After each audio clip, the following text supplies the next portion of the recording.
Көріп тұрғандарыңыздай қыздырғаннан кейін оңай шығады. Бұдан қозғалтып алу оңай, өте оңай. Өйткені қыздырып қозғалтқан кезде, қазір тағы видеода көрсетіп жатырмын, мына жерлерін зақымдамайсың. Көбіне ступицаны қыздырмай шығарамыз деп, мына жерін зақымдап алып жатады. Ступицаны қыздырып шығарсам, өте қатты жаңағыдай мынаған салмақ түсірмейді. Bir шекегеннен, жаңа көрдіңіздер, видеода жылжып кете қойды. Осы арасын ашып алсақ, ары қарай уже шығару жеңілдеу болады. Пресске салып та шығарып жіберуге болады.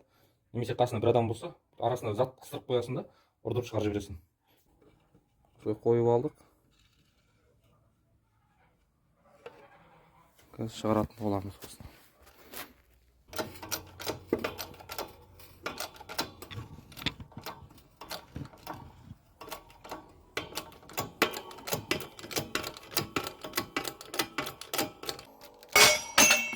Осылай алып шықтық подшипниктің обоймасын. Алып шықтық.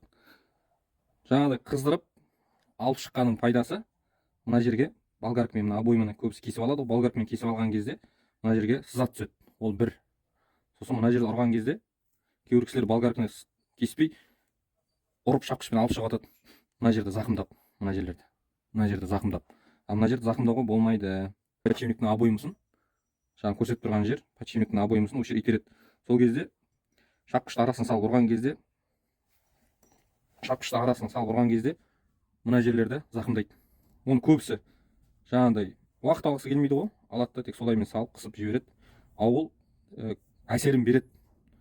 Қалай болғанда да әсерін береді. Подшипникті тегіс жатпайды. Сондықтан ең болмағанда айтқым келіп тұрғаны, қыздырмай, болгаркамен кеспей, мына обойманы алып шыққан кезде шапқышпен ұрып алған жағдайда мына жерін болгаркамен тегістеп жіберіңіздер, мына майысқан жерін. Көбісі соны көп подшипник ауыстырамыз, сол кезде байқаймын, жаңағыдай салғырт қарайды көбісі. Мына жерін болмағанда, ең болмағанда мына жерін болгаркамен шлифовать етіп жүруге болады ғой.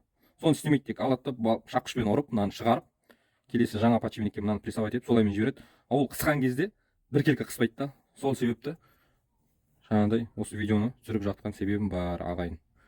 Подшипникті көп ауыстырады ғой адамдар. Сондықтан соған көңіл бөліңіздер.